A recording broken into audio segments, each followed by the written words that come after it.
Guys, welcome back to my channel. तो आज मैं हूँ स्टॉकहोम स्वीडन में, जो कि बहुत ही ज़्यादा प्यारी जगह है। एंड ट्रस्ट मी गाइस, मैंने 18 किलोमीटर्स वॉक किया है इस दिन, अप एंड डाउन, क्योंकि थोड़ा सा हिली एरिया है। यहाँ पे बहुत सारे आइलैंड्स हैं। फिलहाल सबसे पहले हम करते हैं ब्रेकफास्ट करके मैं निकलूँगी बाहर सिटी के लिए। सिटी के पास में ये सारी जगह है जो कि मैं एक्सप्लोर करूँगी वॉक करके। उससे पहले अगर आप मेरे चैनल पे फर्स्ट टाइम आए हैं तो मैं आपको बता दूँ, मेरा नाम सोनाक्षी है और मैं आपको अपने ब्लॉग्स के थ्रू लेकर के जाती हूँ डिफरेंट जगह पे। और मैं पूरी कोशिश करती हूँ कि मैं अपने ब्लॉग्स को बहुत ही सिंपल रखूँ और आप पूरी तरीके से मेरे ब्लॉग्स को एंजॉय कर सकें। तो फिलहाल मैं पहुँच चुकी हूँ स्टेशन पे। स्टेशन से बाहर निकलते आप व्यू देखिएगा and weather was mind blowing. Trust me, इतना प्यारा मौसम था। इस बार मैं इंडिया नहीं जा पाई थी मानसून के टाइम पे, बट यहाँ की वाइब ने मुझे पूरी की पूरी इंडिया की याद दिला दी and I was so happy. ऐसे वेदर में मैं बहुत ज़्यादा एक्साइटेड हो जाती हूँ, बहुत ज़्यादा खुश हो जाती हूँ। फिलहाल सबसे पहले पी हमने यहाँ पे कॉफ़ी, क्योंकि ऑफकोर्स हमें अपने आप को एनर्जाइज़ करना था। मैंने और मेरे कलीग्स ने हमने कॉफ़ी एंड थोड़ी बहुत डेजर्ट वगैरह खा करके हम यहाँ से निकल चुके अपनी नेक्स्ट डेस्टिनेशन के लिए। फ़िलहाल हम लेने वाले थे एक फेरी, एक बोट यहाँ से जाने के लिए। अगर आप गूगल मैप्स पे देखेंगे तो जो स्टॉकहोम स्वीडन जो एक सिटी है पूरी की पूरी एक तरीके से आइलैंड है। थोड़े डिस्टेंस पे ही एक दूसरा आइलैंड स्टार्ट हो जाता है। ये इसकी ब्यूटी है। फ़िलहाल हम यहाँ पे आए, हमने टिकट्स के लिए इंक्वायर किया। तो जो हॉप ऑन हॉप ऑफ बस होती है, बस नहीं, आई मीन जो बोट होती है, फेरी होती है, जिस पे आप उतर के वापस से दूसरी बोट पे जा सकते हैं एंड इस तरीके से आप एक्सप्लोर करते हैं। उसमें थोड़ा सा टाइम लग रहा था, उसका जो टाइमिंग था वो थोड़ी देर में था। तो हमने सोचा कि नहीं, हम बोट नहीं लेंगे, हम वॉक करके जाएंगे। हमें सिर्फ एक ब्रिज क्रॉस करना था, जो ब्रिज अभी आप देखेंगे मेरे ब्लॉग में। तो इस टाइम पे मैं उसी ब्रिज पे खड़ी हूँ एंड यहाँ से इसका व्यू कुछ इस तरीके से था। अब हम आगे चलते हैं। आगे चल के मैं आपको दिखाती हूँ कि कितना प्यारा म्यूज़ियम था, जो कि यहाँ का नेशनल म्यूज़ियम है, वो ये है। आप देख सकते हैं पूरे ब्लॉग में ग्रीनरी आपको इतनी ज़्यादा देखने को मिलेगी। और अगर आपको नेचुरल चीज़ें, सीनरीज़ वगैरह पसंद है तो ये ब्लॉग आपके लिए, आप इसको एंड तक देखें। आपको इतनी ज़्यादा प्यारी चीज़ें देखने को मिलेंगी कि आप भी खुश हो जाएंगे। आपको लगेगा कि आप वहाँ पे ही घूम रहे हैं। यहाँ पे ऐसे इतने प्यारे से पेड़ थे एंड जहाँ पे भी आप जाएंगे वहाँ से ही व्यू इतना सुंदर था, इतनी अच्छी हवा चल रही थी। यहाँ पे भी आप देख सकते हैं, ये भी एक पोर्ट है जहाँ से आप बोट कर सकते हैं एंड एक्सप्लोर कर सकते हैं, क्योंकि यहाँ पे बहुत सारी फेरीज़ वगैरह चलती हैं। बिकॉज़ एक आइलैंड है तो बहुत सारी कनेक्टिविटी है जो वाटर के थ्रू ही है और उसी के थ्रू लोग कम्यूट करते हैं। तो यहाँ पे एक ये ट्री था जो मुझे बहुत ही ज़्यादा इंटरेस्टिंग लग रहा था। जैसे आप देख सकते हैं, इसमें ना छोटी सी बेरीज टाइप के फ्लावर थे। ये मैंने फ़र्स्ट टाइम देखा था, तो मैं सोचा मैं आपको भी दिखाती हूँ। गाइस, ये जो गार्डन है ये अपने आप में एक छोटी सी सिटी है। ये इतना बड़ा गार्डन है, इतना मैसिव गार्डन है कि इसको घूमने के लिए आपको लिटरली पूरा का पूरा एक दिन चाहिए। एंड आई डाउट कि आप एक दिन में इसको पूरा कवर कर पाएंगे, बिकॉज़ हमने ऑलमोस्ट इसको एक सर्कल के फॉर्म में कवर किया। जितना ही आप अंदर जाते जाएंगे उतना ही डीप है। थोड़ी सी थकान तो हो चुकी है, बट फिर भी इतना अच्छा मौसम है, इतना अच्छा लग रहा है वॉक करके, आई कांट टेल यू। तो फ़िलहाल मेरे फ्रेंड्स लोग आगे निकल चुके हैं और मैं हूँ थोड़ा सा पीछे उनसे, बट फिर भी चलो भाग के मैं उनके साथ कैचअप करती हूँ एंड आपको आगे भी दिखाती हूँ कि कहाँ जाते हैं हम, क्या करते हैं। तो स्टे ट्यून्ड। अगर वीडियो अच्छा लगे तो please like, share and subscribe. Guys, आप देख सकते हैं कि कितनी ही ज़्यादा ग्रीनरी है यहाँ पे। इससे आप अंदाज़ा लगा सकते होंगे कि कितनी जो यहाँ की एयर है वो कितनी ज़्यादा फ्रेश होगी, ऑक्सीजन कितना ज़्यादा होगा यहाँ पे। एंड ट्रस्ट में गाइस, ऐसी जगह पे मैं कितना भी वॉक कर सकती हूँ विदाउट गेटिंग टायर्ड, क्योंकि ये सारी जो चीज़ें हैं, जो नेचर है, वो हर जगह नहीं मिलता देखने के लिए। और ये एक ऐसी जगह थी जहाँ पे नेचर इतना ज़्यादा था, इतने प्यारे सीनिक व्यू थे। आप ये पेड़ देख सकते हैं।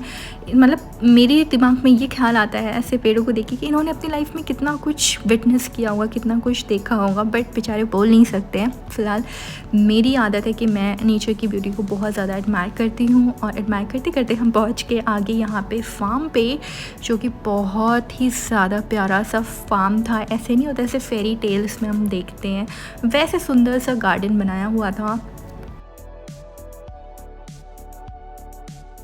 एंड यहाँ पे आप पे करके आप जो भी चाहें आप प्लग कर सकते थे। यहाँ पे हर्ब्स थे, फ्लावर्स थे और वेजिटेबल्स भी थी, बट टू बी ऑनेस्ट मैं इसको ऐसे भी ना तोड़ूँ। पे करके तोड़ने की बात तो बहुत ही दूर की हो गई, इतना सुंदर लग रहा था, बहुत ही अच्छे से ऑर्गेनाइज़ किया हुआ था। ऐसे फार्म्स ऑफ कोर्स हमें इंडिया में भी देखने को मिलते हैं, गांव वगैरह में। मेरा खुद का भी गांव है, मुझे बहुत अच्छा लगता है वहाँ पे। जब भी मैं जाती हूँ मैं खेतों में ज़रूर जाती हूँ वहाँ पे चीज़ों को देखने के लिए कि कैसे काम हो।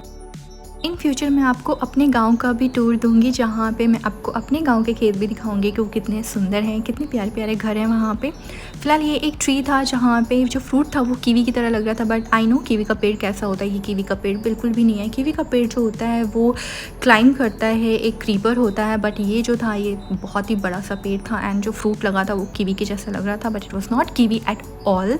अगर आपको पता हो कि वो कौन सा फ्रूट है तो आप मुझे ज़रूर बताना कमेंट सेक्शन में। फ़िलहाल हमने लिया यहाँ पे थोड़ी सी देर का ब्रेक, क्योंकि यहाँ पे बहुत ही अच्छा वेदर हो गया था और बहुत ही अच्छा लग रहा था। आगे जाके मुझे मिला ये एक छोटा सा सेक्शन जहाँ पे ये पत्तों को देख करके मुझे आ गई मेरे गाँव की याद। आप देख सकते हैं यहाँ पे कैसे ओस जो ड्यू है वो कैसे पत्तों के ऊपर थी, एंड ये मैं बचपन में देखा करती थी अपने गांव में। फ़िलहाल मैं आई आगे, और आगे आने के बाद यहाँ पे भी हर जगह पे जहाँ पे भी आप देखेंगे वहाँ पे ही लोगों ने फ्लावर्स लगा रखे थे, पेड़ लगा रखे थे।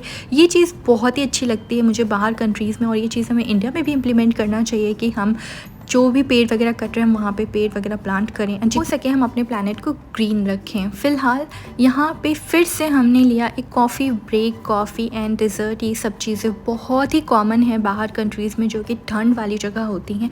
इसके पीछे एक रीज़न है गाइस, बिकॉज़ क्या होता है ना, बाहर जहाँ पे ठंड होती है उस टाइम पे हमें कार्ब्स बहुत ज़्यादा चाहिए होते हैं, इसीलिए यहाँ के लोग इतना ज़्यादा ये सारी चीज़ें खाते हैं, बटर, क्रीम एंड मतलब जो भी मफ़िन्स एंड ये सारी चीज़ें। एंड यही सारी चीज़ें अगर हम इंडिया में खाएंगे तो चीज़ हमें नुकसान करती है, इसीलिए हमें कभी भी एक्स्ट्रा ये सब चीज़ें नहीं खानी चाहिए, लिमिट में खाना चाहिए। Because it depends on the climate के ऊपर बहुत सारी चीज़ें डिपेंड करती हैं, और इसीलिए उस क्लाइमेट की वजह से वहाँ का खाने पीने का जो तरीका होता है वो अलग होता है।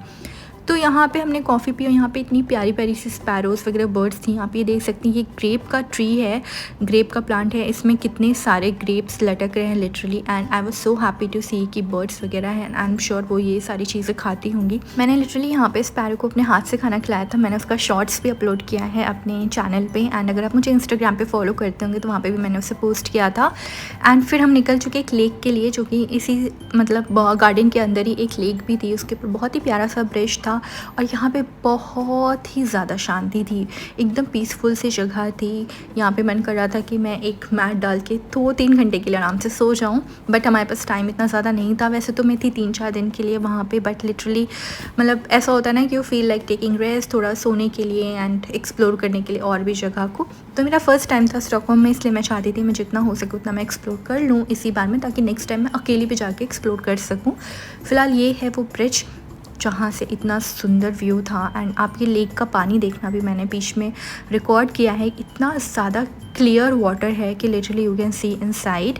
एंड यहाँ पे जो टैप वाटर होता है लोग वही पीते हैं, क्योंकि इनका पानी इतना ज़्यादा प्योर है। आप देख सकते हैं बिल्कुल भी गंदगी नहीं है पानी में, एकदम साफ़ पानी है, जो कि आप टैप से भी निकाल के पी सकते हैं। यहाँ पे आरओ प्यूरीफायर ये सब चीज़ें नहीं है, बिकॉज इन्होंने अपने जो इनकी कंट्री है इसको बहुत ही क्लीन रखा हुआ है। ये वहाँ का सबसे प्यारा गार्डन है, सबसे ज़्यादा फेमस गार्डन है, और बहुत ही बड़ा गार्डन है। पूरा का पूरा एक आइलैंड है अपने आप में, जो पूरा का पूरा गार्डन है। यहाँ पे लोग रहते हैं, बहुत सारी चीज़ें, मतलब इट्स नेवर एंडिंग। आप जितना डीप जाते जाएंगे ये उतना ही बड़ा है, और आपको एक्सप्लोर करने के लिए काफ़ी ज़्यादा टाइम चाहिए इसको। बट हाँ, आप बोट लेके भी एक्सप्लोर कर सकते हैं, यहाँ पे काफ़ी सारे बोट्स के ऑप्शन है। बट द थिंग इज़ कि जो फ़न जॉय मिलता है आपको वॉक करने में ऐसे नेचर में, वो बोट में बैठ के नहीं मिलेगा। बट हाँ, मैं जब नेक्स्ट टाइम आऊँगी मैं ट्राई करूँगी कि मैं बोट के थ्रू एक्सप्लोर करूँ और मैं डिफरेंस देखूँ, क्योंकि मैंने ऑलरेडी बहुत ज़्यादा वॉक इस बार कर ली थी। But next time I will try a different mode of commute.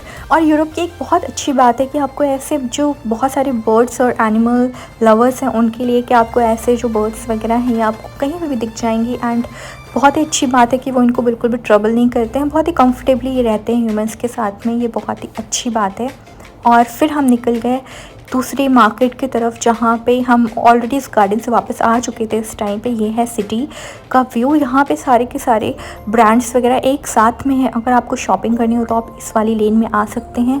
और मेरी कलीग को लेना था यहाँ से कुछ सामान। हमने पहले यहाँ पे वो चेकआउट किया एंड उसके बाद में हमें लग रही थी बहुत तेज़ भूख, तो टाइम था लंच करने का। ऑलरेडी लंच से थोड़ा ज़्यादा टाइम हो चुका था, बट इतनी कोई भूख नहीं लगी थी बिकॉज हम ऑलरेडी वॉक करते करते कॉफ़ी वगैरह पी रहे थे, तो और ब्रेकफास्ट भी किया हुआ था, तो इट वॉज ऑल कूल। फिर हमने जा कर के यहाँ पे जो सामने आपको रेस्टोरेंट दिख रहा है, यहाँ पे जाके हमने खाना खाया।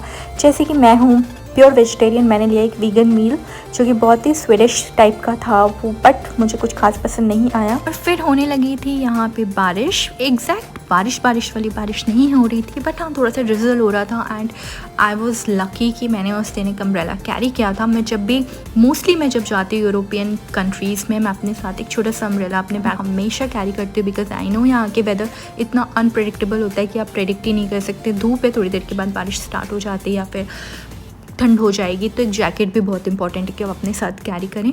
फिलहाल हम आए यहाँ पे, ये है नोबेल प्राइज़ म्यूज़ियम जो अभी आपको सामने दिखेगा। और ये यहाँ का ओल्ड टाउन है जहाँ पे बहुत सारी सोवेनियर शॉप्स वगैरह थी, तो मैंने वहाँ से शॉपिंग की, थोड़ी सी सोवेनियर्स वगैरह लिए। जैसे कि मैं बताती हूँ, मैं फ्रिज मैग्नेट्स वगैरह कलेक्ट करती हूँ। गाइस, ये जो स्पॉट है ये पूरे दिन का सबसे बेस्ट पार्ट था फॉर मी। अभी आप यहाँ से व्यू देखना, वेदर की वजह से, क्लाउड्स की वजह से इतना ज़्यादा सीनिक लग रहा था, इतना ज़्यादा सूदिंग लग रहा था, मैं आपको वर्ड्स में डिस्क्राइब नहीं कर सकती। एंड जो कैमरा है वो बिल्कुल भी जस्टिस नहीं कर रहा है व्यू के साथ में, टू बी ऑनेस्ट। इतना ज़्यादा सुंदर व्यू था यहाँ से, मैं आपको पूरी तरीके से बहुत ही अच्छे से दिखाती हूँ। आप इंजॉय करिए आगे का व्यू।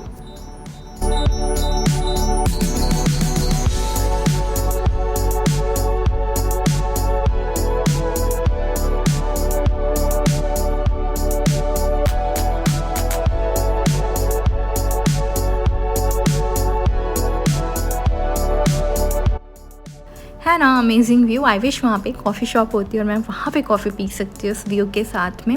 फिर हम आगे निकल आए एंड वापस से हो गया था टाइम डिनर करने का। फिर हम डिनर करने के लिए, ये एक क्लब पब या रेस्टोरेंट जो भी आप कह लें, यहाँ पे बहुत सी जगह ऐसी ही होती हैं जहाँ पे सारी चीज़ें मिलती हैं, आप खा भी सकते हैं। अगर आपको ड्रिंक्स वगैरह पसंद है आप ड्रिंक्स वगैरह भी कर सकते हैं, म्यूज़िक एंजॉय कर सकते हैं। ये सब करने के बाद हम निकल चुके अपने होटल की तरफ वापस। अगर आपको व्लॉग अच्छा लगा तो please like, share and subscribe. Thank you for watching.